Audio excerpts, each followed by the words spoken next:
This is exactly right.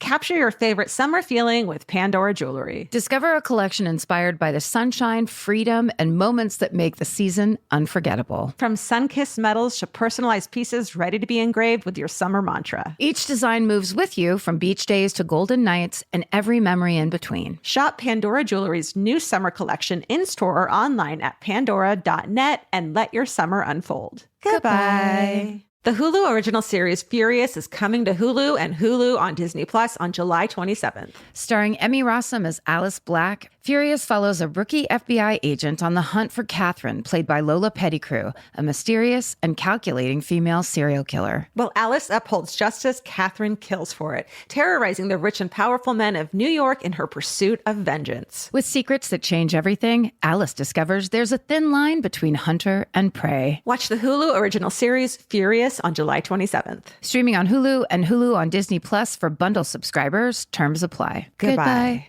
Sometimes the hardest part of therapy is just getting started. For real, which is why having help that's flexible, accessible, and easy to fit into your life matters. And that's exactly what Talkspace is designed for. Talkspace therapy and psychiatry is covered by most insurers, and most insured members pay a copay of $0. Part of the mission of Talkspace is to provide quality care that is accessible and affordable, whether or not you're insured. Talkspace has really made it just a kind of no-brainer to try therapy. If you're nervous about talking to someone, if you're nervous about the money, if you're nervous about leaving the house, you don't have to deal with any of that. They have covered it. And for me, like, that is best way to get into therapy. Take all the what ifs out. You know you got to do it. You know you do. As a listener of this podcast, you'll get $80 off of your first month with Talkspace when you go to Talkspace.com/MFM and enter promo code SPACE80. That's SPACE80. To match with a licensed therapist today, go to Talkspace.com/MFM and enter promo code SPACE80. Goodbye. Hi guys, we have a couple really quick, exciting shows to announce in November of this year. It's the 22nd in Manchester, the 23rd in Glasgow, the 24th in Dublin, the 27th in London. We're so excited to see you guys in the UK and beyond. Go to myfavoritemurder.com to find out the pre-sale codes and tickets and how to get those pre-sale codes and tickets. We can't wait to see you. Yay. Elvis? Yay? Want a cookie? Good boy.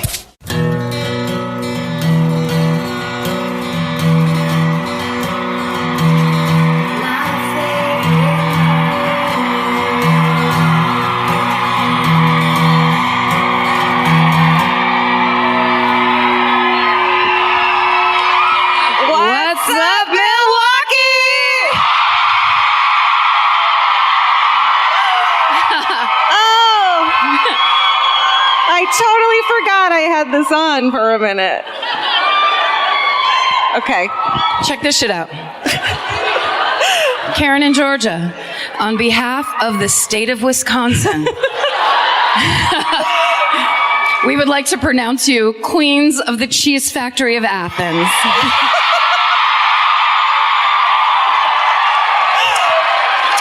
Sorry, pretty sure it was princess, but whatever. That's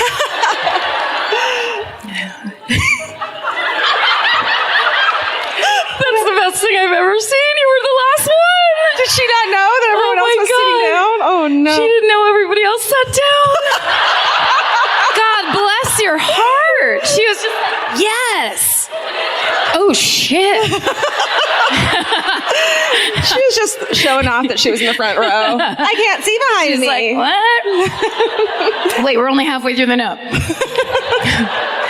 This is what I love. If you don't know what we're talking about, you made it up on episode 139. Yeah, you need to explain our jokes to us when you say them to us. Yeah, because it's we important. don't remember half the shit we say. Please wear these cheese tiaras as a symbol of solidarity for your Wisconsin murderinos. Best, Jake and Kelsey. I mean, you look good. Thank you. You look like you're going to sell, you're like a car salesman or something. Thank you. Yeah. No, thank you. That is good. That's a compliment. Come on down. I'll buy a car from you. We've got Chevy Chevettes going for $59.99. Oh my God. Can we leave these on the whole Yes, time? we can. I love it. No, this is weird. Oh, for the rest of the tour. I ate a fish fry today, too. Oh. Thank you. It was delicious. One person booed about it just now. Don't ignore the people who are trying to go against the fucking grain. Fucking vegans. Not tonight, anti-fish fry people. I fucking hate fish, and I'm all about this fish fry story. Let's hear it. Oh, we went to the market, the Milwaukee indoor market. Oh my God. Such a good market. So cute. Make sure to say hi to Stephanie at the spice station, girl. It was so sweet. Who else? What was there? Just a shit ton of spices? Yeah, or? you gotta have those in those markets. You know, really? She fucking. You're like, can I get 5 ounces of paprika? Yes. For real? Yes. Oh, you don't do enough high-end indoor market shopping. I guess honey. I don't. I guess I don't. It's fun. You buy a little of this and a little of that. What'd you get? Truffle salt. It's kind of my favorite thing. Is it really? Yeah. Wait, are you secretly rich? I didn't know. Yeah. No. I just love truffle. I stole it. Don't worry. Oh, okay. Hello, Stephanie. Oh, yeah. You put that on everything. But then we went and got fish fry, and it was really good. And oysters and crab legs for breakfast. What? Are you the fucking Little Mermaid, or what's happening?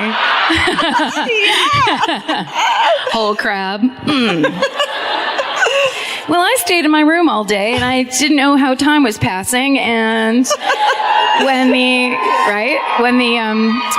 the poor woman who came to clean the rooms was like, "Hey, housekeeping," and I was just like, "I don't want you to see what I'm doing in here." A lot of towels on the floor for no reason. It's so embarrassing. She just goes, "Want some new towels?" I was like, "Yeah, this thing. Thank you." But you know what I didn't do? Well, you do know. I know. I'm going to tell you a story that you're a part of. So last night, and this happens a lot. So first of all, we're so thrilled. This is the final weekend of a 5-month winter spring tour. Thank you.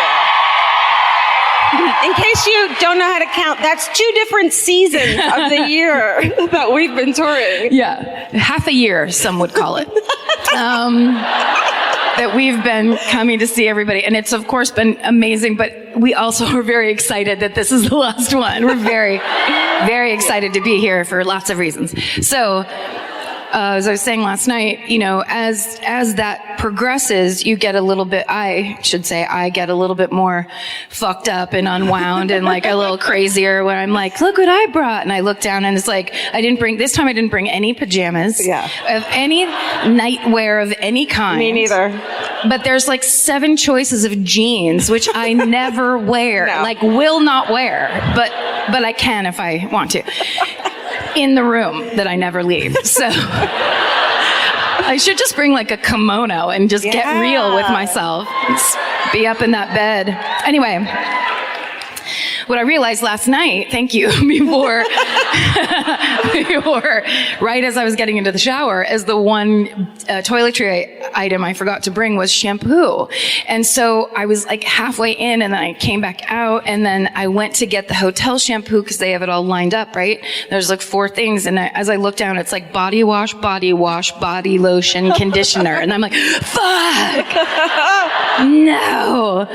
And so because my hair had been dirty for a full 24, I believe. Airplane dirty too. That's not everyday dirty. Airplane dirty is like burn your pillowcase dirty. Yeah. You've got other people's stuff on you. So don't think about it. So what I see there, though, is that I have brought a little travel size of that Dr. Bronner's Castile soap. Oh, really? What are you, some kind of dirty fucking hippie? Because that shit doesn't work. Hi. I mean, it works great on horses. Ugh. Yes. And like middle-aged balding men like my dad. Sure. Or if you're maybe at a reggae festival and you simply don't know what's happening. But Dr. Bronner, as you know, has written on the package, along with a bunch of other psychotic ramblings, that you can use that Castile soap as shampoo. So I was like, I'm all set. And I picked that thing up and then proceed to fill my hair with fucking goop. And it wouldn't come out and couldn't rinse it out. So I basically had to leave the hotel room. Like, I saw Georgia when we met in the hallway, and I'm just like, touch this, touch it. It's so horrible. I don't really want to. Come on, get in there. And I thought it was still wet. I thought she hadn't dried it yet. And so did Vince. When we got here, Vince was like, oh, we have a blow dryer. And it was like, totally it's dry. Just like somehow looked tangled and dried out and then wet too. Yeah. It wasn't great.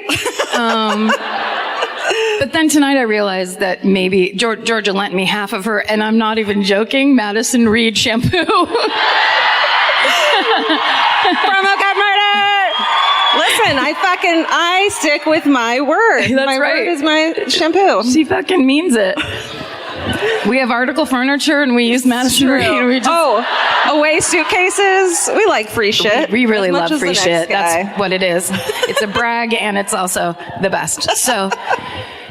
So I use a little bit of that. Then I realized maybe something's wrong with my hair, because it wasn't much different after the Madison Reed. So I don't know what it is. I think I'm just at the end. I'm just at the end of this tour, basically. My hair's like, we're not doing it anymore. So you can do whatever you want, but It gave up. yeah, I think it did. Oh no. Yeah. Can I tell you a secret? Sure. An embarrassing one? Just to me or everybody? Don't listen. Okay. I have a paper cut on my lip that I got backstage.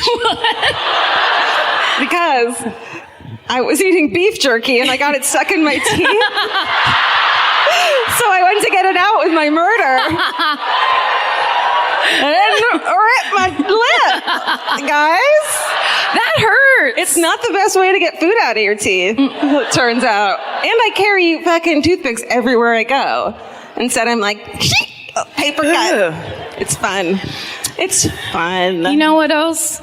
This is the podcast, My Favorite Murder. This is Karen Kilgariff. This is Georgia Hardstark. Thank you. We're so excited to be here on our rug with our people. Yes. Oh, and with Steven's headphones. Oh, yeah. From last night.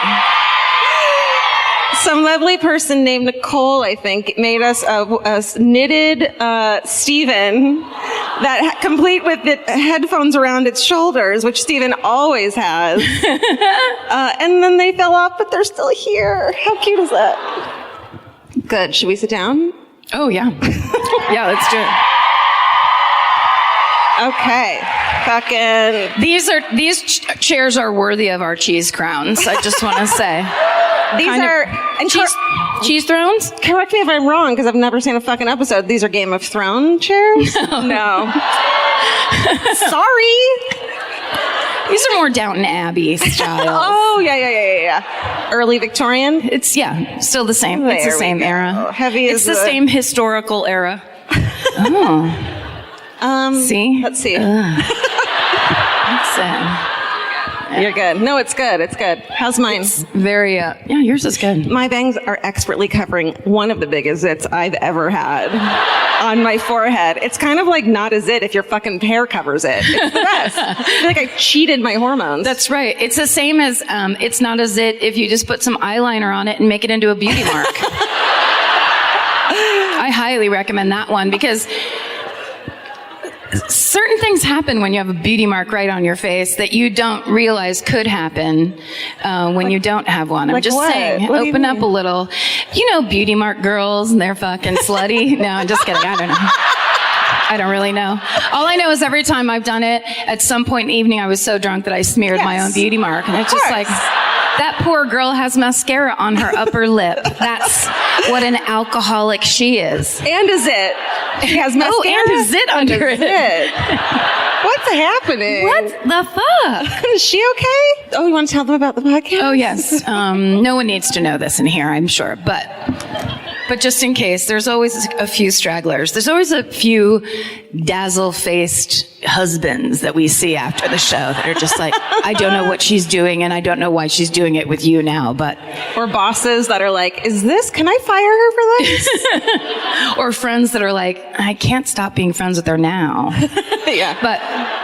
So for all of you drag-alongs, that's what we like to call you, people that got brought here and are sitting in seats that people would have killed for. You're just sitting there stunned. But this is a true crime comedy podcast, and sometimes people hear that combination, they get very sensitive about it, and they think it's disrespectful, even though they never listen to it. And they think they know who we are, even though they fucking don't know what they're talking about. So we just like to tell everybody that George and I have both loved true crime since we were young. We've both been obsessed with it in ways we can't explain. Most of you understand. And thank you. But also at the same time, we've dealt with the horrors of our own lives and reality of the world through humor. And so it only made sense for us when we started this podcast that when we have these conversations about these horrible cases, that we would also do the thing that we're used to doing, which is relieving the tension and getting away from how human beings can hurt each other so much through the joy of comedy. And so essentially what I'm saying is if you don't like it, you can get the fuck out right now. That was a good one. That was a good one. Is longer than usual. Yeah, but last night was shorter, so you're making up for it. Yeah, I'm really trying to feel it out. I never really want to land on a certain specific monologue until, of course, we start doing this as a musical. And then it'll be totally different. If fucking Mean Girls can be a musical, then this can be a fucking musical. We can make a musical? I mean... Shit. I can't sing. You can play yourself. I'm going to be the one non-singing person in the musical. You can play the drums, and you can lip sync like a lot of people on Broadway do. Really? I can do both of those things mediocre. You know your favorite summer clothes by what actually makes it into your suitcase. Find the outfits you'll wear all season long at Quince. Quince's 100% European linen pants, dresses, and tops are the pieces you'll reach for all summer long. They're lightweight, effortless to style, and they start at just $32. Their denim is soft and comfortable, and their organic cotton sweaters are perfect for layering when evenings get cold. Quince's beautiful 14-karat gold jewelry adds a subtle finishing touch. So I just went to Italy, and you bet I brought my 100% European linen scoop neck midi dress along with me in the color of floral waterfall, and I wore that thing all over Italy.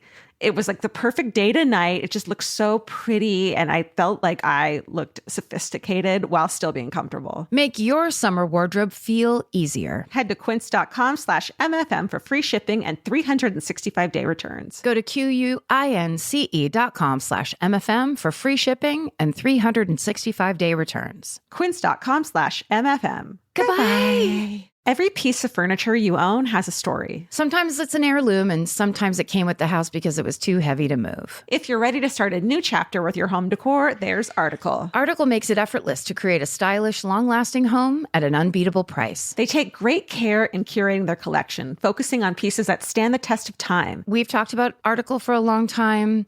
There are pieces in that catalog that are so affordable that are room changers. And if you go through there and there's like a little something you don't even realize you need it until you see how they have stuff set up or what style combinations that they're doing with. They do the boho chic. There's mid-century. It's a little bit modern. It's something new. Like there's so many choices in there, and it's not going to break the bank. As someone who's interested in tons of different styles and time periods, Article covers them all in one place. I love that. I know I've mentioned already how much I love my entryway table, but I swear to God, because the path that it's on, I pass it 4 times a day, and I love it more every time. Article is offering our listeners $50 off your first purchase of $100 or more. To claim, visit article.com/murder, and the discount will be automatically applied at checkout. That's article.com/murder for $50 off your first purchase of $100 or more. Goodbye. There are some questions humanity may never be able to answer, like, what's the meaning of life? Or even worse, what do I make for dinner? Luckily, Hungry Root has one of those covered. Hungry Root is like having your own personal shopper and nutritionist all wrapped in one. They'll take care of the weekly grocery shopping and recommend groceries and meals tailored to you. Imagine a world where shopping, planning, and cooking food is simple and stress-free. That's a reality with Hungry Root. Once you tell them about your goals and preferences, they fill your cart with personalized recommendations, and those recommendations recommendations. Get smarter as Hungry Root learns more about what you did or didn't like. Most of Hungry Root's recipes can be made in just 15 minutes or less. I complain about dinner and cooking and that kind of stuff constantly. And Hungry Root provides exactly the thing I'm complaining about's solution. Like they make a zesty chicken avocado sweet potato bowl that is exactly what I want at the end of the day, but would never, ever take the time to make. And with Hungry Root, it's just right there. It's waiting for you. For a limited time, get 40% off your first order, plus get a free item in every box for life. Go to hungryroot.com/MFM and use code MFM. That's hungryroot.com/MFM, code MFM to get 40% off your first box and a free item of your choice for life. Goodbye. You're first tonight? I am. Okay. And because of that, I'm going to do the story of Laurie, Bambi, Bembenek. What's that? You're going to know what it is Okay. when I start telling you. Okay. They know. They're murmuring about it. This story, first of all, takes place in Milwaukee, which is crazy. And secondly, I think it was happening essentially from when I was 12 to when I was, like a little bit after. And so when I was paying attention to it, it was always in, well, I guess till present. But, it was always just kind of half paying attention to it because it just was always presented as basically this harlot killed this woman and the end. Okay. That's how the first cycle of stories about this case went. Then there was the later cycle of this was actually much different than anybody thinks it is. And to dig into the story and find out all this stuff, it's fucking crazy. It's crazy. So a lot of the information I got is from an episode of one of the best produced true crime shows on television, Vanity Fair Confidential. I don't know if you've seen it. True, we're not kidding. It really is fucking weird. They're laughing. Why? And I know that you watched that because you and Jay were accidentally on a thread today. So we don't know the other's murder, and I love surprises, so I get really upset if I find out or you find out about it early, and then I wake up from a nap to, Georgia, don't read any of this! And it was probably a 25 text exchange of me going, what about this picture? What about that? Do you have this? I just don't understand why you don't like Vanity Fair Confidential. That's the weirdest... It's so odd. It's so odd to me. It's journalism, people. It's good. So, on that show, maybe you need it explained to you. On that show, journalists who work for Vanity Fair and who have had stories published in Vanity Fair then walk you through the stories that they've reported on. So the two journalists featured in this who originally wrote the Vanity Fair article about this story were named Bob Drury and Marnie Inskip, and then they're featured prominently in this show.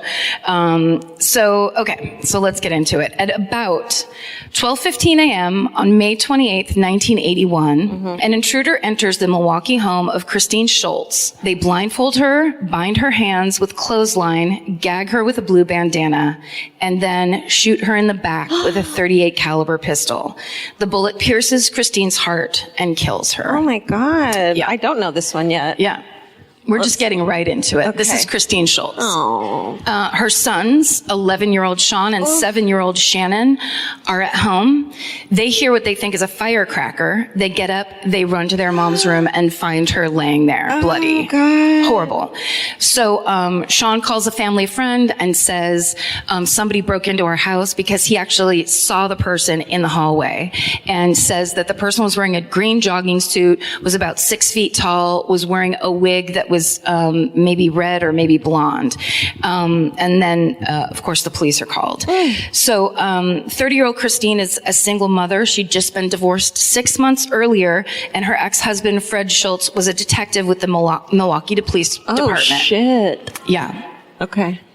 So he and his partner, Michael Durfee, are the first responders at the scene. What? Yeah. They get there first. Yeah. Guys, so don't tell me what happens. Okay. So, of course, Fred goes straight to his sons and is comforting them and taking care of them. And then, the other cops show up. But when the detectives start investigating the scene, the other detectives, they immediately think that something is fishy, because this is, of course, not a normal robbery with somebody being bound and gagged. So Fred Schultz is questioned, of course. He's the ex-husband. He tells detectives he and his partner were at a robbery call at the time of the murder. But when the investigators look into it, it turns out that Fred and his partner were actually at a bar drinking at the time. Not supposed to do that, I don't think. Not on duty. Not on duty. Just fucking wait till you clock off. So that's not good that he was lying, and it kind of freaks everybody out immediately. Then they take both his service weapon and his off-duty weapon, and they send them both to the crime lab for testing. And so, I have a picture of the gun. Ooh, that's a big so one. Got some 1980s shit right there. right, it's pretty dirty, Harry. So the investigators drive Fred out to the crime lab to show him the results of the gun testing, and They don't do that if it's good news. No, I don't think so. No. And it basically shows that his off-duty revolver was the gun used in the murder. Fuck. On the way back from the crime lab, Fred tries to jump out of the moving car that's going 60 miles an hour. So I would call that strike two. I keep looking at you guys as if I'm like, no, you didn't. You guys did that. Like, that's not a thing. But here's the thing. Fred Schultz swears he did not kill his wife, and there's a bunch of people that were at the bar drinking when he was there that can confirm his alibi. And there was only one other person who had access to his gun, which was in a gym bag in his bedroom closet, and that was Fred's brand new wife, 22-year-old Laurencia. Yes, that's right.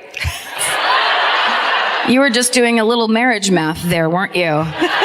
They'd been divorced 6 months before, and he was remarried 4 months after that And then divorce. subtract their age difference, add 10 years. And add she's 22, and you get A bummer story. yeah. That's right. Once again. That's right. So the only other person that anywhere had that gun available to them was his new wife, 22-year-old Laurie Bembenek. And this is her. Let me see her. Oh my God. So I think, as we all know, people who follow true crime, when you have I won't call it standard, but when you have a case of a wife being shot and a husband being looked at, that's pretty standard. Until you have somebody that looks like this in the mix. And that's when the media shits a brick. Yeah. And goes fucking insane. Sure. And this was the 80s. So it was kind of this was pre the CNN 24-hour news cycle. Yeah. This was right at the beginning of of this kind of tabloid style news. Yeah. Crime coverage. And of course, everybody loves to hate a pretty lady. So So they begin looking into the new Mrs. Schultz. And Laurie was supposedly home alone in their apartment when Christine was murdered. So she has no actual alibi. And she had access to the off-duty revolver. And she also had access to Christine's house keys because Fred had taken them. He had taken his older son Sean's key and copied it. And so he had a key to Christine's house, which was his old house. Which he wasn't supposed to. Well, I mean, I don't think Christine knew it. Right. Yeah, because he had moved out of the house. Sure. So, so the police look into the couple, and this is when they start, witnesses come forward and say that they have overheard Laurie talking at dinner parties about how that she wants Christine dead. Oh, that's not dinner party conversation. It really isn't. It's really not. You know what that is? You go into the kitchen and you say it under your breath to your sister. Yeah. And this is coming from people who talk about murder at dinner parties. Yes, fucking. Don't talk about that. That kind of shit of like, I'm going to wait till 20 people gather around. throw back some white wine, and then start talking about how I want my husband's ex-wife dead. Yeah. It doesn't make sense. So they said that she had said she wished Christine were dead and that someone ought to, quote, take her out. What the fuck? Right. The cops then theorize that Laurie took her new husband's service revolver, jogged over to Christine's house. Get that exercise in disguise. You gotta multitask, right? You've got to get your shit done. 22-year-olds. 22. Jogged over to Christine's house in disguise, let herself in with a copied key, bound, gagged, and then shot Laurie and then jogged home. Fuck. Or walked at a leisurely pace. We don't know. Okay, so with all this circumstantial evidence pointing to Laurie, on June 24th, 1981, police go to Marquette University, where she's an on-duty, fighting leotards. Can you imagine? They just get so angry at each other. Yes. They come alive with sweat. It's like true thin boa constrictors.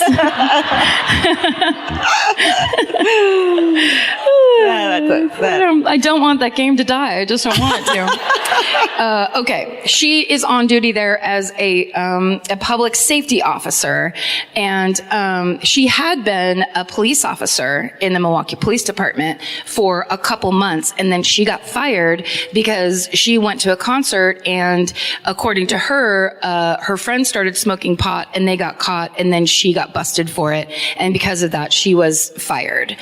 She claims that she was not smoking pot, but they didn't care. So basically then she had a job as a security officer, and this is her when she was arrested. That's a child. 22?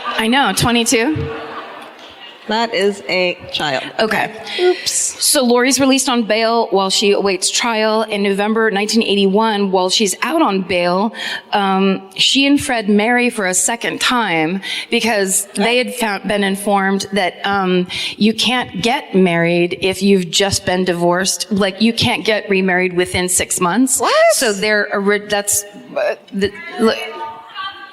It's Wisconsin law. Yeah. Yeah, we know. I mean, can a person fall in love in 4 months? I'm here to talk about divorce law. Oh God, I hope they talk about it. It's my area of expertise. Jesus. So anyway, their marriage is declared annulled. Okay. And then they have to get remarried right after this 6-month mark. What a bummer. Yeah, right? Okay, so here, this is them together. Oh no. Look at that shirt. Okay. So, it's Jay, actually. Okay, so, just stop yelling. So, let's go back to how the two of them met. Oh, so great. Fred and Laurie, they met at a bar called The Tracks, which is so hilarious. There's a Tracks bar in Petaluma where my sister will be like, do you want to go out? And then Adrian will be like, well, yeah, let's go to Tracks. And then Laura's like, well, then that's like not going out. So let's fucking not go out. It's like every town has one. Yeah. So apparently in Milwaukee, Tracks is like a cop bar and a party bar. Yeah. It wasn't a sobriety bar at all. So they meet at Tracks. Laurie is, and I'm sure you can tell, but she was very beautiful, tall, thin. She did some modeling in her time. She'd also been a waitress at the Playboy Club. So she was, she was a beautiful lady. And Fred was known as a ladies' man and a party guy. And his nickname was Disco. Yes, that's right. What's up, Disco? Who's the first one who called him that? Some really hilarious cop. If you're not a drug dealer and your nickname is Disco, you need to get right with the Lord. You need to assess. Yeah. So, Laurie and Disco fall deeply in love. They fall in deep, deep cocaine love. And are married within 2 months of meeting each other. Oh. That's how you know it's real. So the authorities believe that Laurie's motive for murder is that she hated the fact that half of her husband's paycheck was going to his ex-wife, and it was keeping her from living the high life like she wanted to live and being rich or whatever. So. So basically, I just told that story that Laurie's father had been a police officer, and that's why she wanted to be a police officer herself. So when that thing happened with getting fired because of the pot, she was super fucking pissed, and she wanted to fight it, and they were just basically like, "No, you're out entirely." Right. So then arises this picnic party scandal at the Trax bar. Picnic party scandal. It's a picnic party scandal. Get ready, hold your asses. So. That sounds like a 1960s beach movie. Picnic party scandal.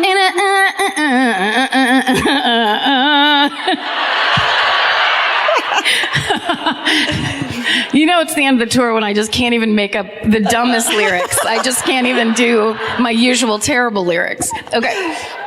So, here's the picnic party scandal. Somebody gets Laurie these pictures of this picnic party, where it's basically just like it's like an office party for the police, but there are pictures of naked police officers standing on these picnic benches, like posing and shit. What? And there's not just one, but like 5 of them. And then there's a couple women get naked, and then there's, she hears that there's cocaine at this party. Someone fucking open the evidence locker room. Yeah, for real. Picnic party. Look at this suitcase filled with oh my God. medical grade coke.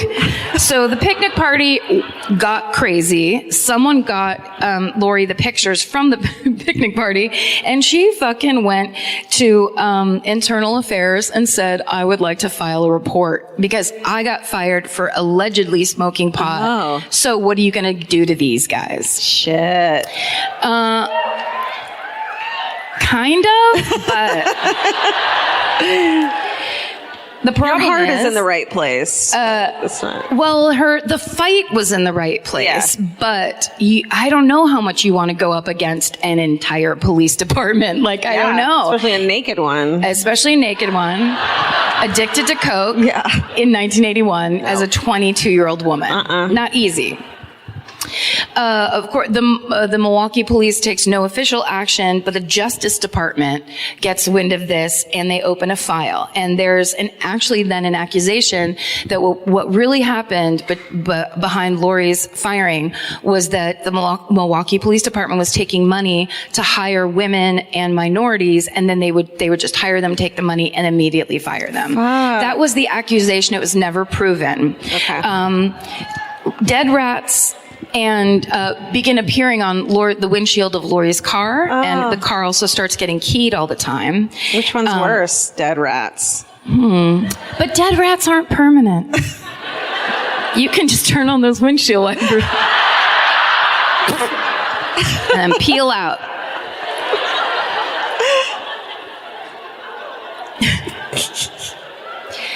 But the thing is, this entire case goes away when Laurie Bembenek is arrested for Christine's murder. Okay.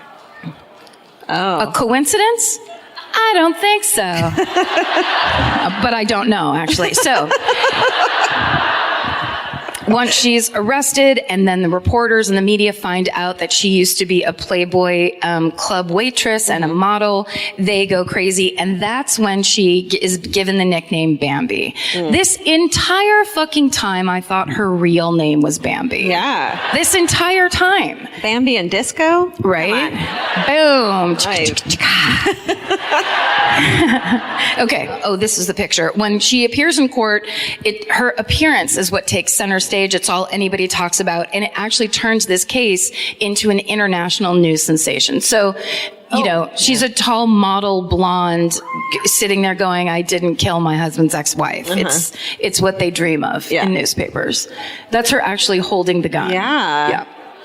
All right. I might get that haircut. Okay. So the modeling and the Playboy waitressing element only fuels the prosecution's argument that Laurie is a notoriously, quote unquote, loose woman with financial problems who is, quote, addicted to expensive living, and that she wanted Christine out of the picture so that Fred wouldn't have to pay her any more alimony. And the investigators claim to find 2 hairs at the crime scene that match Laurie's, and that's their strongest piece of evidence. And that plus access to the murder weapon, which has blood on it. So the prosecution also introduces witnesses to testify about Laurie talking about wanting Christine dead at dinner parties on multiple occasions. One witness even came forward to say that Laurie offered to pay him as her hitman to do the job, but he declined. And then on top of all that, the investigators find a wig in the plumbing system in Laurie's apartment, and it's made of fibers that match the wig fibers found at the crime scene. She tried to flush a wig down the toilet? Yeah. Girl. Right? What the fuck? Burn your wigs, everybody.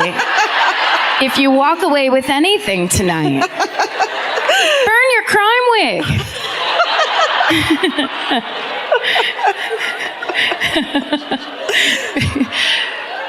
You guys didn't have straws banned here, did you, for the turtles? Oh. No. In California, they ban straws like immediately because they're getting stuck in turtles' noses, and immediately you're just like, wait, can I have a straw with this? And they were banned. And then they were like paper straws, and like, those are mushy. Yeah, but I love turtles. What do I do? I just like the idea that in this, you flush a wig, it goes out into the ocean, and a turtle's like, what the fuck?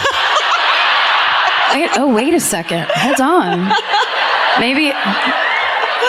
Maybe I don't hate it so much after all. Yeah. Then they evolve to have long, beautiful, flowing hair. But it's like purple and blue and like fucking disco style. Okay.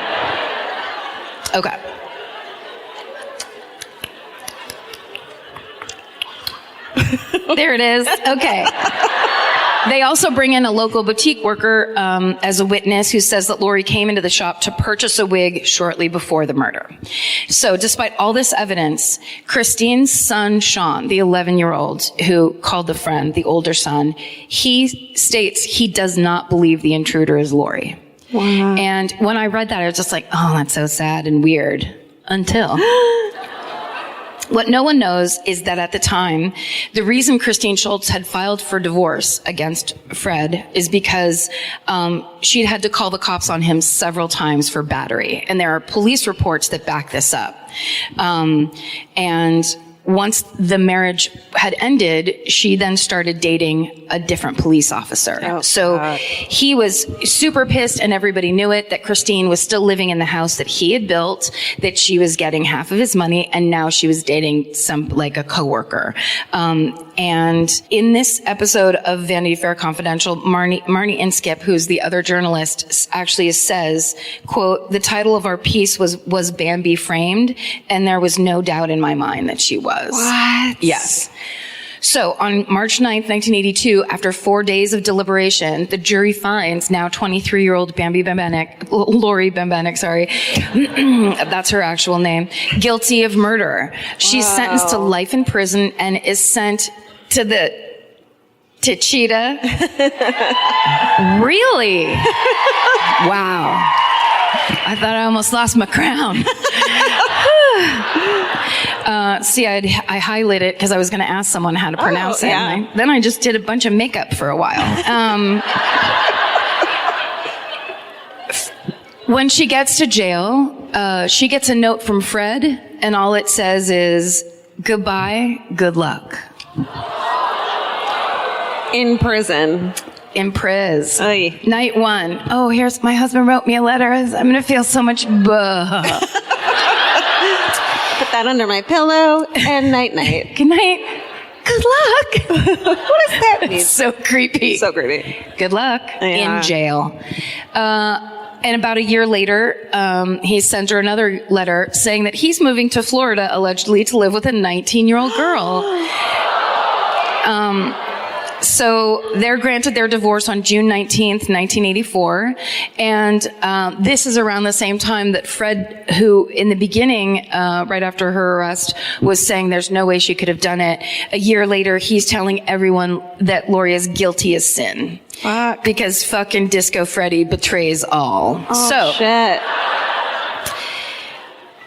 So in jail, Laurie starts to put together that maybe Fred has somehow framed her for Christine's murder, and that she basically took the fall for his own plan. He was the one who hired Laurie's lawyer, and she feels that maybe he willfully neglected any evidence that tied Fred to the scene or to the crime. She also learns that Judy Zess, who is one of the people who had testified against Laurie, saying, "Oh, I heard her say at a dinner party that she wanted Christine killed." Judy Zess had recanted her statement, saying that it was made under duress. And Laurie doesn't find out about that until she's in jail. Then she also realizes that wig that's found in her sewer system, fucking Judy Zess had come over the day before and used the bathroom. And she was the last person, the last other person in the house besides herself before that murder took place. Shit. Yes. Okay, so here we go. Yeah. Things are turning. I'm getting it. Then the medical examiner who conducted Christine's autopsy refutes the hair analyst's claim that the hairs found on Christine's body match Laurie's hair taken from Laurie's hairbrush. He says that he could find that nothing he found could possibly match Laurie's hair, as the hairs weren't even the proper color. The hairs that were found were brown, and Laurie's was obviously blonde. So That's Laurie, some basic fucking evidence. it's just, 101 that's colors, shit. man. Yeah. That's first grade colors. Yeah. You get a first grader on the stand? No. Be like, sorry, that one's blonde. Laurie tries filing 3 different appeals on the grounds that police mishandled evidence. They're all denied. Hey. Yes. Then there's an investigator that starts helping her and working for her because he also believes that this is basically a conspiracy. And so he finds out about a man named Frederick Hornberger, who is a career criminal who also dated Judy Zess. And he knew Fred Schultz through Judy because they all partied at Trax. Come on, everybody. So it turns out that a few weeks after Christine's murder, Hornberger had been arrested for robbing and beating Judy Zess. And the crime, he was convicted for this crime. And the similarities between the MO in that attack and Christine Schultz's murder are undeniable. Both victims had been bound, the guns had been held directly against the body, and the intruder wore a green tracksuit and a blondish reddish wig. Holy shit. Yes. It goes all the way to that's so while he's Hornberger's in jail for his crimes against Judy, he allegedly bragged to inmates that he was the one who actually killed Christine Schultz. But in November of 1991, he commits suicide in jail. So it can never be confirmed or proven. All right. Now, back to Laurie. She's in jail still. Okay, so she meets her cellmate's brother. His name is Dominic Gugliotto. Sorry. I love Italians, I swear. Gugliotto sounds like he has crazy eyes. Oh, let's see if he does. Oh, shit. That's her and Fred so in court, she and Fred were like the dream team. Yeah. And the second she's convicted, he's like, goodbye, good luck. Oh. All right. There's Dominic Gugliotto, the Googs, we like to call him. Is he a bartender at Trax? Everything takes place at Trax, by the way. All right. I see it. And there's the ghost of Ed Gein back there.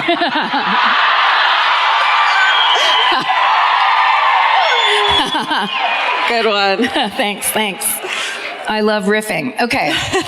So Laurie falls in love with her cellmate's brother, Dominic. So on July 15th, 1990, one night after bed check, Laurie gets down to the prison laundry room and she crawls out the window. Wait a second. Yeah. There's a fucking prison escape? Yeah, there is a prison escape. I was already in deep. What? You guys? This story has it all. So she climbs out the laundry room window. She hops into Googly Eddie's truck.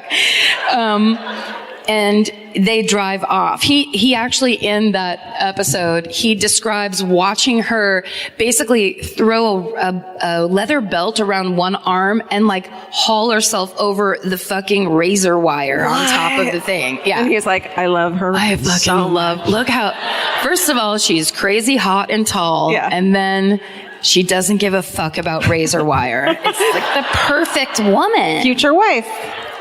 She jumps into Guglielmo's truck and they abandon that truck at a Target parking lot, and then they flee to Thunder Bay, Ontario, Canada.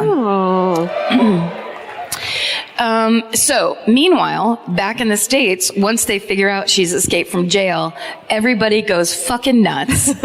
And this is when they start making Run Bambi Run t-shirts and Holy shit. bumper stickers. And it's actually kind of interesting because, and especially in Milwaukee, there now become a vocal group of people who think that she has been framed, that she has been set up, that she did not get a fair trial, that the whole thing is crooked. And it's, of course, those people are featured in this episode. If you want to go see some of your fellow citizens in 1983 just being like, I don't think she got a fair trial. I don't know what that accent is, but the one lady they let talk, you could tell, it was like she was made of Marlboro Lights. It was awesome. I fucking love her.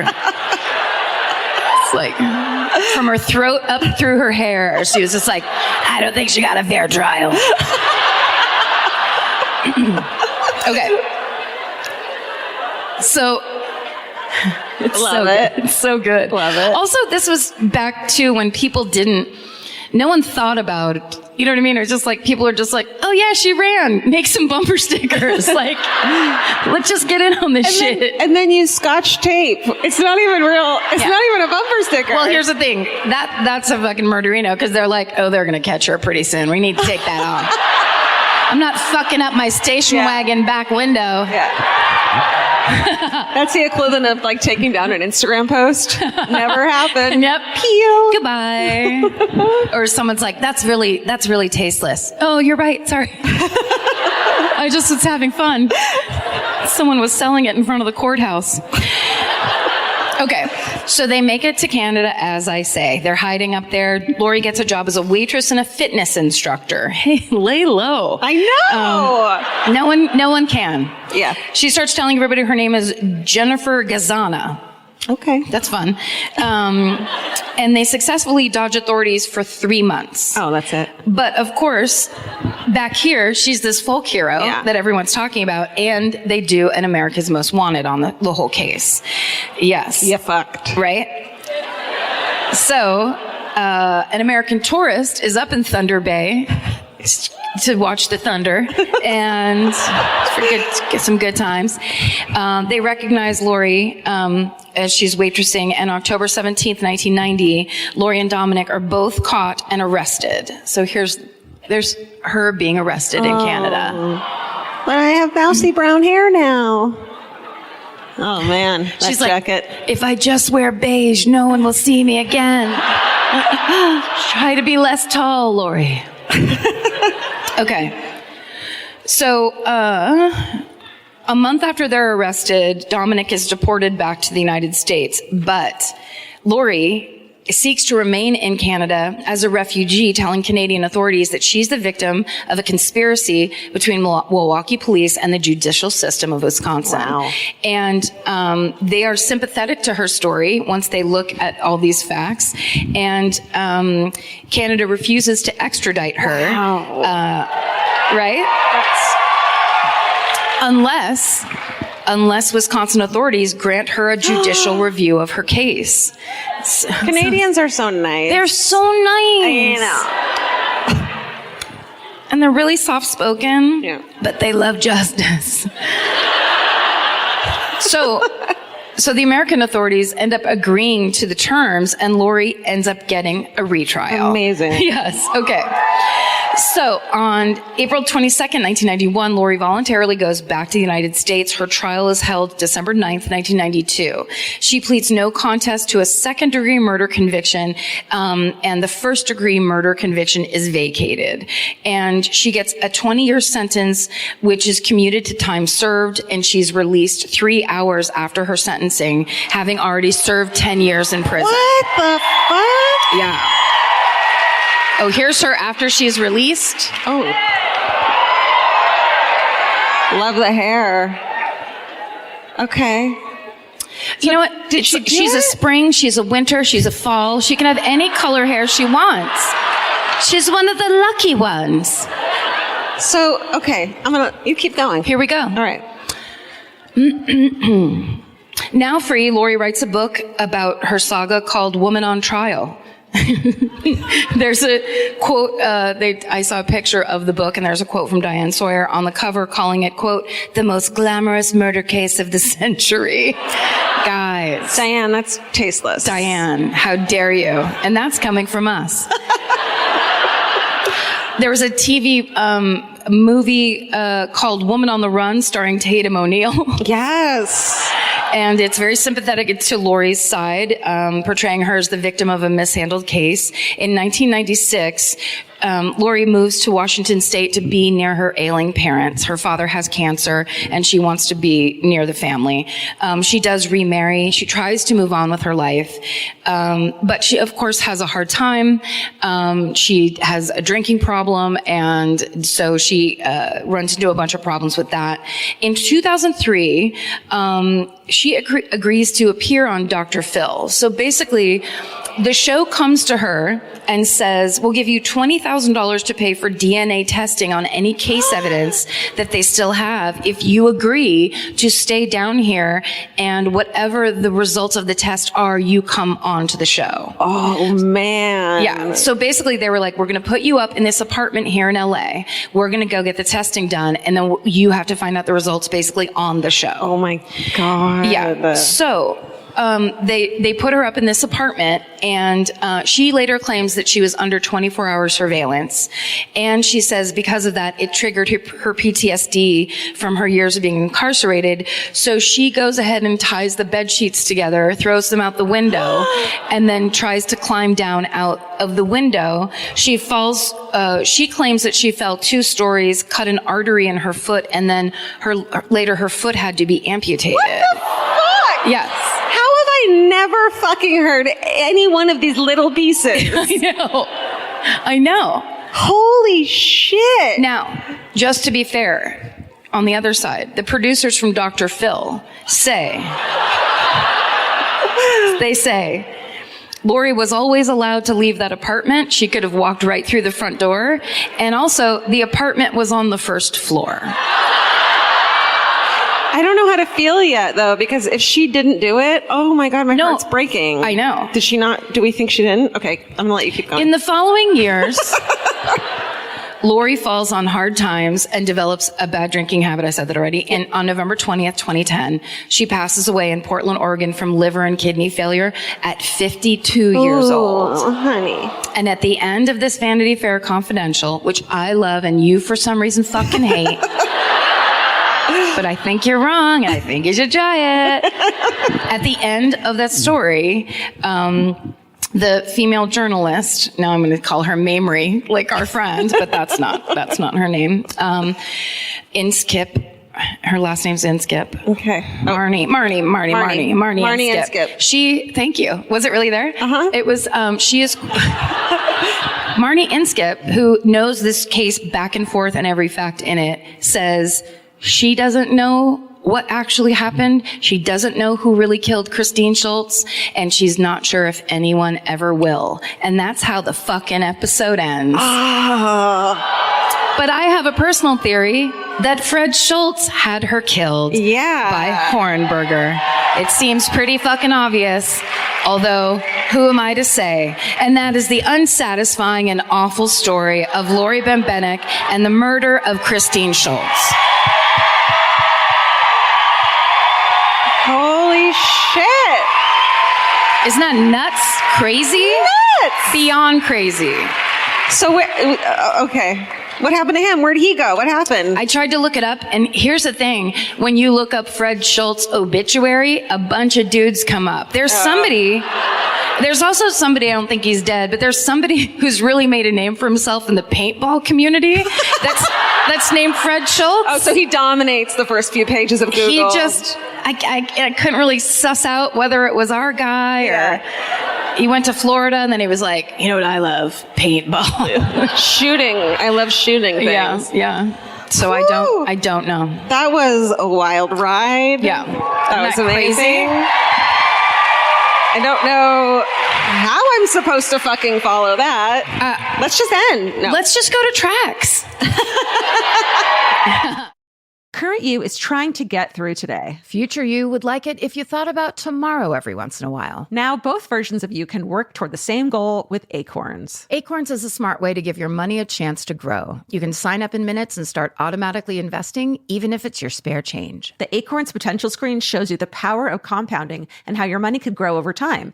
You can quickly adjust how much you're investing every day, week, or month to make sure you're always building towards your goals. Whether you're just starting out or thinking about settling down, Acorns supports your big and small goals across every life stage. Sign up now and Acorns will boost your new account with a $5 bonus investment. Join the over 14 million all-time customers who have already saved and invested over $27 billion with Acorns. Head to acorns.com/MFM or download the Acorns app to get started. Paid non-client endorsement. Compensation provides incentive to positively promote Acorns. Tier 2 compensation provided. Potential subject to various factors such as customers' accounts, age, and investment settings. Does not include Acorns fees. Results do not predict or represent the performance of any Acorns portfolio. Investment results will vary. Investing involves risk. Acorns Advisors, LLC, an SEC-registered investment advisor. View important disclosures at acorns.com/MFM. Goodbye. Summer's for adventures, road trips, and adding a whole lot of miles to your car. That's why it's worth stopping at Valvoline Instant Oil Change first. If you need an oil change, make the smart stop at Valvoline Instant Oil Change before you hit the highway. Their trained techs can help you get road trip ready with an oil change and an 18-point maintenance check included with every oil change, checking your tire pressure, wipers, lights, and more. That means they're checking important things before you're halfway to your aunt's house with no cell service. And these aren't just any techs. Valvoline Instant Oil Change techs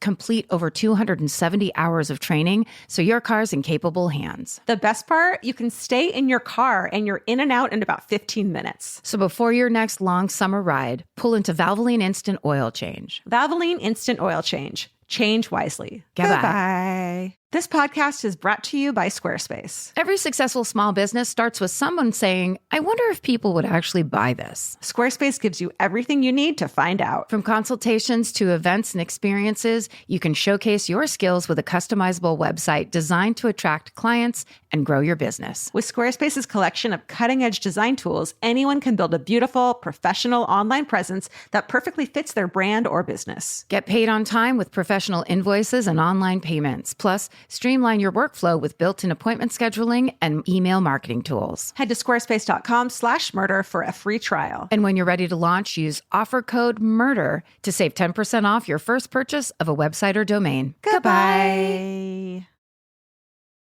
All right. Well, the cases have some similarities, actually. This is the death of Barb Kendhammer. Ooh. Okay, so this case, when I looked it up on our email to see if anyone had written in about it, somehow it's debated on whether it's murder or a freak accident. Oh. So at the end of it, Karen, officially on the record, is going to... I get to decide? You get to decide. Wonderful.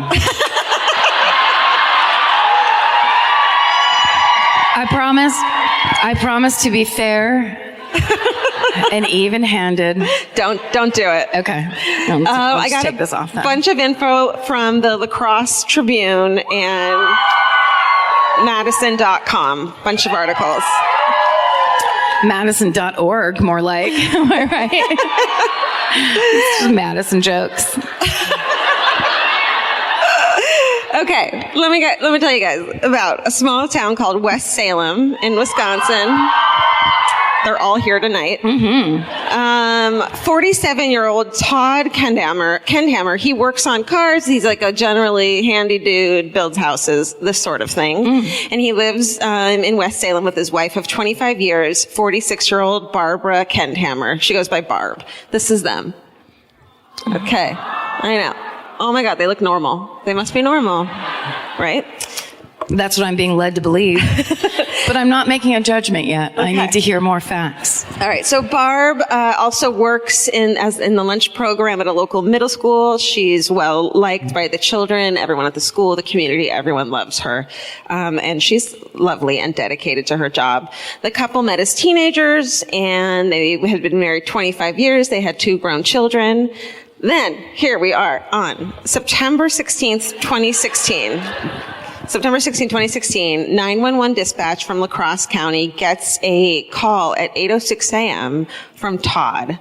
And he's frantic, he's inaudible, and he tells the dispatcher that he was driving on a rural highway in the town of Hamilton with Barbara as the passenger when a pipe came through the windshield.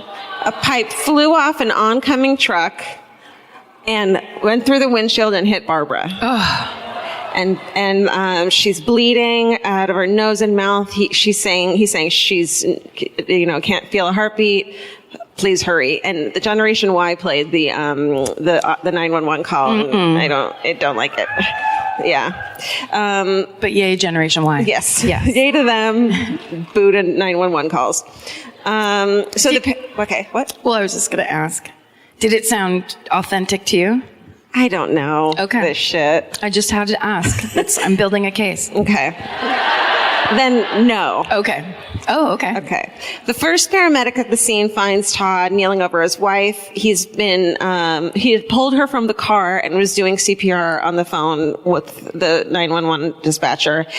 She's unresponsive when medical help arrives. At the scene, Todd tells the authorities that they were just driving on a straight, flat stretch of highway when the pipe had come through the window, and bounced off the pavement through the passenger side window, hitting his wife. But then on the way to the hospital, he's with an investigator, and he adds that when he first saw the pipe coming at them, he didn't know what it was. He thought maybe it was a bird flying at the windshield, so he punches the windshield, which is why his knuckles are all bloody and cut up.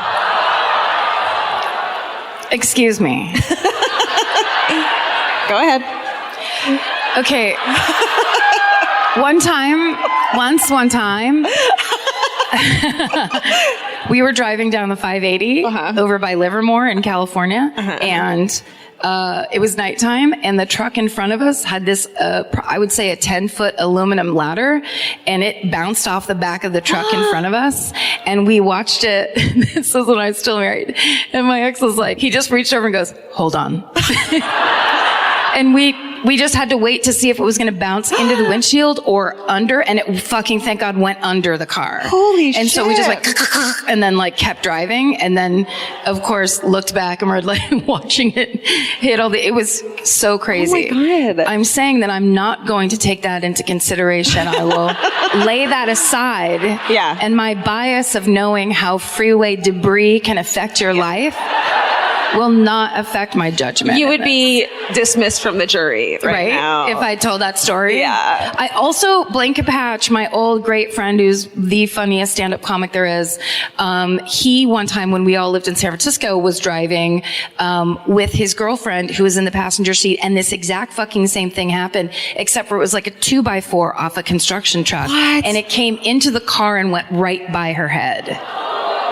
Okay. I will also lay that aside and Blaine's behalf. Ma'am, you've been dismissed. Ma'am, hold on. I've also seen other things fly through things. What? Can we get someone to escort her out of the courtroom, You know what? You don't even know about freeway debris.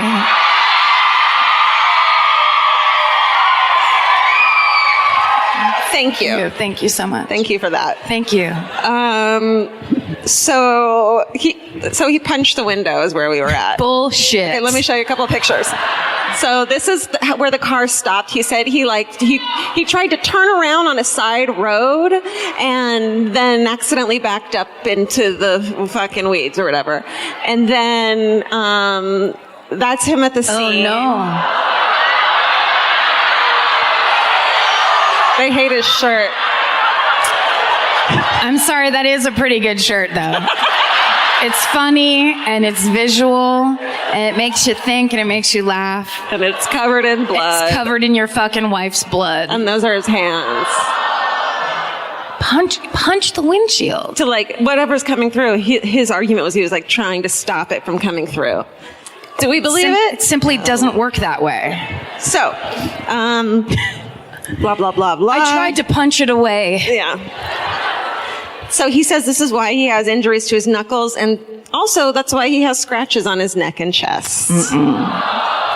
He says they're from the glass. He says he then pulled the car over to a side road. He accidentally put it in reverse. He said he got out of the car and removed the pipe from the windshield for some reason, pulls Barbara out and tries to give her CPR for 3 to 5 minutes before calling 911. I don't know about you guys, but when I see like a fucking paper cut, I call 911. Like, Yes. It's not like myself. That's why you're on the phone tonight? Yeah.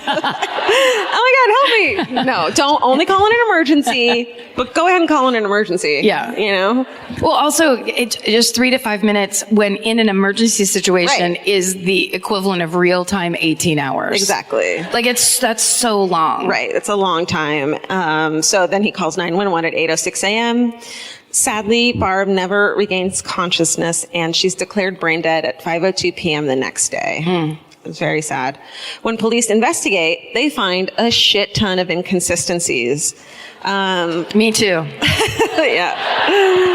A passerby says that he saw the Camry right before Todd called 911 driving by in that ditch, and he like looked over to see what was wrong with it. He said the windshield was intact. There was no fucking breakage on the windshield, and that the passenger door was open and there was nobody around. So he didn't see anyone. Oh. Then authorities find the 10-pound, 53-inch galvanized steel pipe in the weeds behind the passenger side of the car, where he said he threw it before trying to save her life. And this is, to me, like, this tells you everything. They opened the trunk and realized that the trunk had to have been opened because there's like grass from the ditch in the trunk. closed trunk. You know what I mean? Yeah. So like, that's why would you open the trunk? Because you did it. Okay. Yeah. Also, I just had that moment of like, I bet as a detective when you do something like that and you flick open that thing and then you see it and then you're like, I'm so fucking smart. Like, that's what I would do. Or I'm just like, look at me observing this inconsistency. Yeah. And you know what else? I'm not going to touch it, and I'm going to make sure it gets photographed because I'm good at my job. Because I'm so good. So good. And emergency responders hadn't found glass on Barbara at all, so that whole story doesn't make sense. Todd tells investigators that he and Barb, they were like, what happened? He and Barb left their home in West Salem that morning between 7:30 and 7:45 a.m. And they were going to Holman, where Todd had said he was going to pick up a car to fix the windshield, because he did shit like that. And then he was going to drop his wife off at work, but she was scheduled to work at 8 a.m. at the West Salem Middle School in the opposite direction from where they were going, and she didn't call to say she'd be late, and that was totally not like her. And then the owner of the truck that he said they were going to pick up was like, no, that wasn't a plan in my head. That never was a plan. Tighten up your shit, dude. Truly.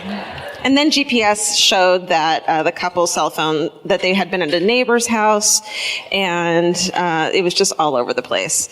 And a car match. So then the fucking investigators, so smart, they go like down the road to a business that has camera to the road. So they see the Camry driving by at the time at 7:57, traveling north on Highway M. And then they keep watching it, and no fucking flatbed truck ever goes the other way. So it's like, it's not going to happen, bro. Yeah. So, okay, they try to recreate the crash site, which had to be so much fun, and it just doesn't add up. There's no way that pipe can fucking straight up, do that thing. So, I'm just thinking, like, also, sorry, but they were behind the truck? No, they were coming in the opposite direction from the truck. So the truck's driving and it flies forward from the truck. No! Wait, I would have said no right at the beginning if I had known that. It's because you're a good investigator. It's because you're a good detective. I wouldn't have even needed that grass in the trunk because I would have already known. That's nuts. Yeah.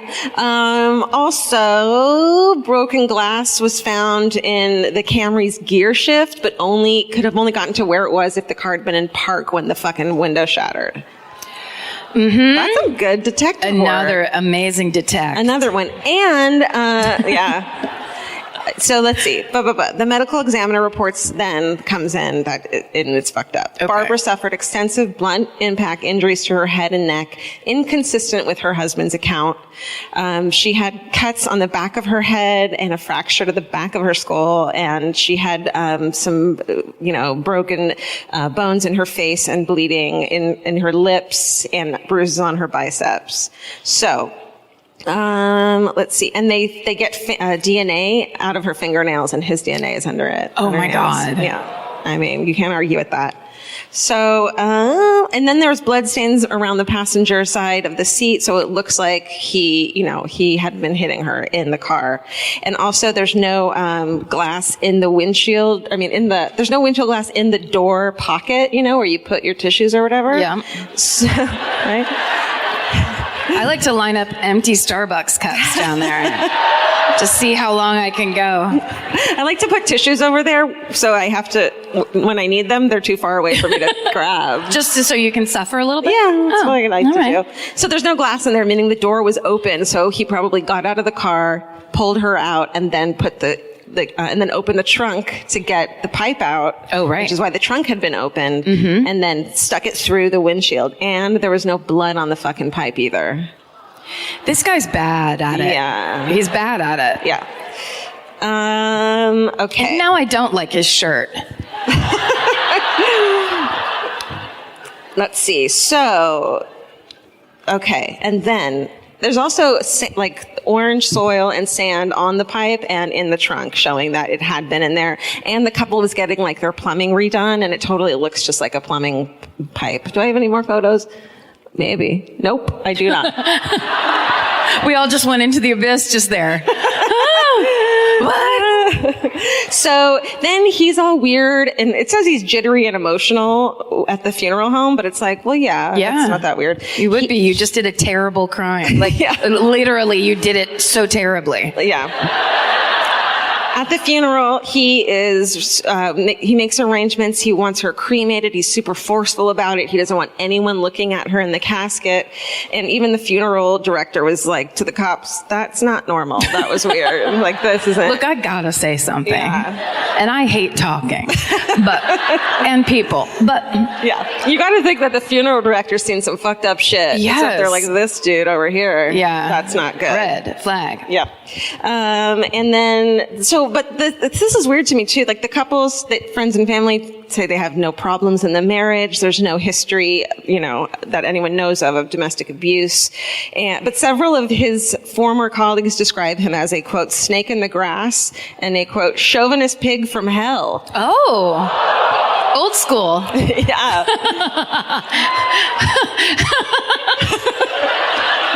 Sorry. My mom used to use the phrase chauvinist pig all the time in the 80s. I just remember. Yeah, you chauvinist pig. What a chauvinist pig. That was a thing. It was a real. I totally She wrote should have made a shirt. A little pig with a mustache or something. We'll figure it out. Not opening the door for.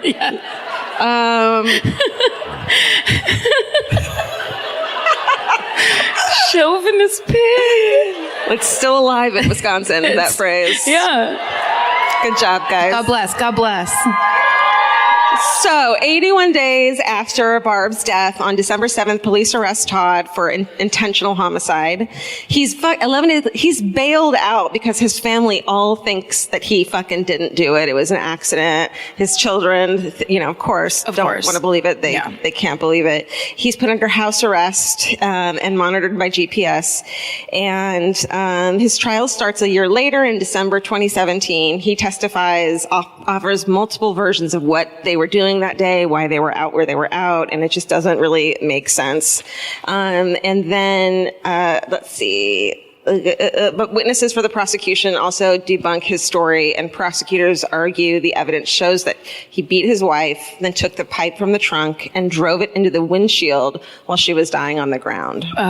There was there was also, looked like he had tried twice to get the fucking pipe through the windshield. I just don't like him. So, his 2 children and family members believe he's innocent, and that there's no motive for what happened. Prosecutors think that they just got into a fight that led to Todd killing her. After 9 hours of deliberation, a panel of 10 women and 2 men find 47-year-old Todd Kendhammer guilty of first-degree intentional homicide. He's sentenced to life in prison and eligible for parole in 30 years, but he is fucking locked up, and that's the death of Barb Kendhammer. Wow. Thank you. It's a fucking Final Destination bullshit. Yeah, really. No way, dude. Nope. So, officially, Karen says no. Yeah, oh, right. You don't deserve to wear such a beautiful shirt, you asshole. Thanks so much. Do we have time? Yeah, for a it's home time. tour? Let's do it. Here comes Vince. There he is.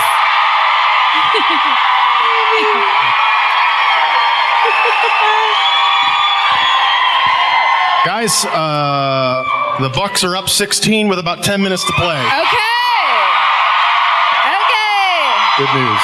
Nice. That being said, you know where I'll be. Okay. Thank you, Thank Vince. you. Yeah. Okay. There are rules. Tell them. Okay, we'll do this quick. Please be local. I mean, you don't have to be local. We proved that last night. You don't have to be from here, but this story needs to be from here and about here. Milwaukee would be great. Wisconsin is fine. Do not bring that Kansas bullshit. We don't want it. They'll hate you. And if you're pointing at someone and you don't know their story, stop pointing at them. Stop it. I will hold Stop you accountable. It. We'll kill you. You can't be super drunk. It needs to be a good, fast story with a beginning, a middle, and an end. And that's just not for tonight. Anytime you tell a story, please. It's important. It's important. Okay.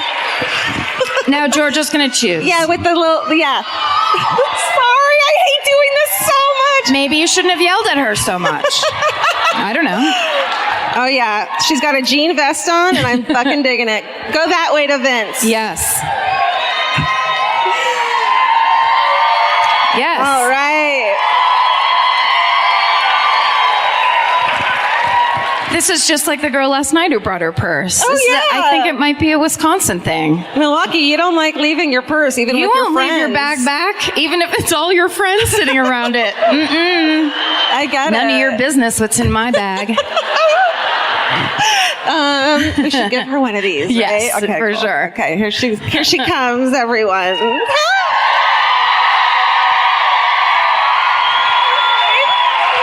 Stacy, everyone. Hi, nice to meet you. It's Stacy, everybody. Stacy. Stacy. Where are you from, Stacy? I live in Mequon. Okay. And I just want to thank my students are here. What? Who got me interested in the podcast. Wait, what do you teach? First grade? No. Are they here? There's a bunch of 7-year-olds up there by themselves. Yeah, swear more. I teach at UW Milwaukee in the graduate clinical psych program. Whoa. Nice. I told them I've been practicing my murder for a couple of weeks now. Oh, good. And wore this blingy vest. Yes. Thinking, thinking you might see it. I zeroed in on it. Worked. Yeah. Nice. Okay. Yeah. Oh, my murder. Yeah. They love Miss They love you, Stacy. Stacy. Mrs. Stacy. It's Stacy's time. Yeah. First Take my graders. picture, you guys. Okay. They are. I can't use my notes, can I? No. No, you Okay. can tell it. Got You've it. been practicing. You know it. So this is the murder of Sin Lam Tratner, who was killed by her husband, Stephen Tratner. So Sin Lam was a native of Hong Kong, and she met Stephen Tratner, who's from Whitefish Bay and Wisconsin, and sorry guys. Damn. Yeah, and so Sin Lam was a manager at a big pharmaceutical company, and she was very beloved. Everyone loved her. She was the nicest, kindest, most generous. Never said anything wrong about anybody. Was really a great lady. And Stephen Tratner was voted most likely to succeed in his high school class. Also very popular and athletic, and blah blah blah. They had 2 small children. And lived in Mequon, Wisconsin, and appeared to be a very happy marriage, but we all know that's not true. No. Ever. It's never true ever. Never true. No. There's no such thing. No. He was very controlling and emotionally abusive, and she felt that she could never do anything right, and he controlled everything she did and said, and, everything like that, and made her feel like she was a bad mom. And so there was a neighbor, a close friend, who was trying to help her get up the courage to ask for a divorce. And so then she did. So this was in 2006, I think. I don't remember, but so she came. I was studying at dinner, really. So she came to him, this night and said she wanted a divorce, and he became enraged and pushed her up against the kitchen cabinets, and she hit him in the chest, and he basically banged her head against the ground, threw her up against the kitchen cabinets, and then threw her on the ground and banged her head against the ground 10 times, and then strangled her. Oh. And then he covered her with a blanket and went to bed. Yes. And then the next morning, he got his 2 children up ready for school and said, just leave your mother rest there. Yes, what a crumb. And then he went out to breakfast. Sorry. Yeah.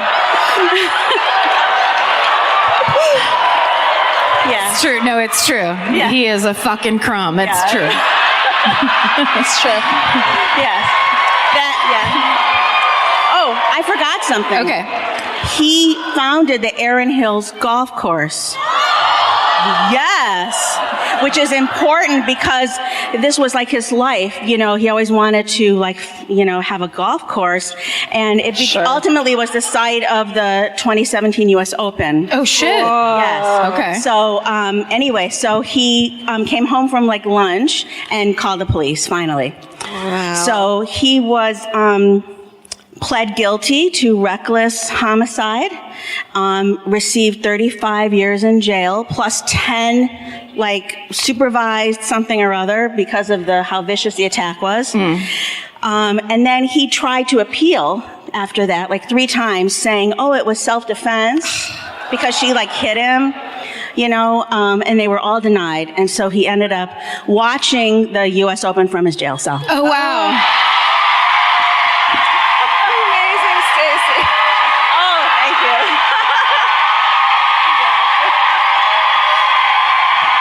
Perfection. Perfection. Amazing. Stacey, everybody, let her know. You killed it. You killed it.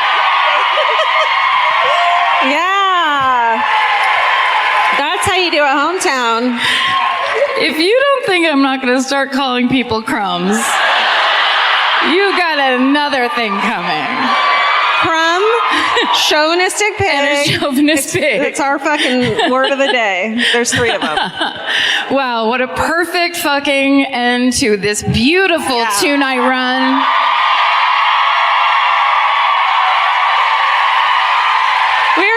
We love doing these old, beautiful theaters that have so much character, and having you guys here with us, it's so special. Walking out on stage is the most surreal experience I've ever It really is.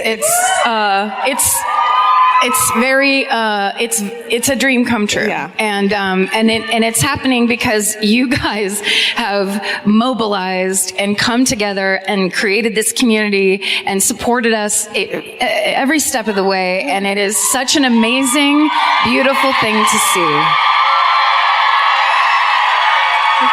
Thank you, guys. We We can't ever thank you enough, but we can tell you to please stay safe and do God's missions. Also, after the show, that's right. There's a drag show after the show at Dick's. At Dick's. Did you hear about that? They're doing a My Favorite Murder themed drag show at Dick's. And we're so obsessed with that. Yet one more dream come true. Yeah. So you should go to that. What the fuck is this life? I don't know. It makes no sense. It doesn't. Well, whatever it is, we're totally in for it. Yeah. We're into it, and so are you. Thank you so much. Yeah, thanks, Kay. Stay sexy. And Thank you, Milwaukee. Thanks, you guys. thank you, Milwaukee. The best time to think about home security is before you need it. That's exactly why there's Simply Safe. Traditional home security only alerts you after a break-in has already happened, and that's too late. Simply Safe is changing that. Simply Safe's US-based live agents identify threats on your property and help deter them so intruders never get to your house. The system is customizable so you can build one that fits your home and your specific needs. The 24/7 professional monitoring is effective and affordable and won't lock you into a long-term contract. I think that's what's so scary for so many people is that long-term contract. And like, what if it turns out you don't like it or need it, but they don't have that because they know you'll like it and you'll know that you need it and feel so much safer when you have it. Like at this point in my life, I would never go without a security system on my house. I just feel safer with actually having Simply Safe around. There's a whole staff at Simply Safe that's waiting to talk to you and help you out. Right now, you can get 50% off your new system by visiting simplysafe.com/MFM. That's half off at simplysafe.com/MFM. There's no safe like Simply Safe. Goodbye. Cheap Caribbean's Jet Set July sale is here. Right now, save $200 on vacation packages of 4 nights or more with promo code 200BEACH. Whether you're dreaming of Cancun, Jamaica, or the Dominican Republic, your next vacay just got more affordable. Don't let summer pass you by without the beach. Use promo code 200BEACH and get more sand for your dollar. Head to cheapcaribbean.com today to book your beach vacay. Goodbye. If audiobooks are your thing, or if you've been meaning to listen to more of them, you should check out a podcast called Earsay, the Audible and iHeart Audiobook Club, hosted by Cal Penn. Each episode spotlights standout audiobooks on Audible across all kinds of genres: sci-fi, comedy, romance, thrillers, and more, with Cal talking to guests who help break down what makes each story worth listening to. It's a fun, easy way to discover your next great audiobook. Check out Earsay on the iHeartRadio app, Apple Podcasts, or wherever you get your podcasts. Goodbye.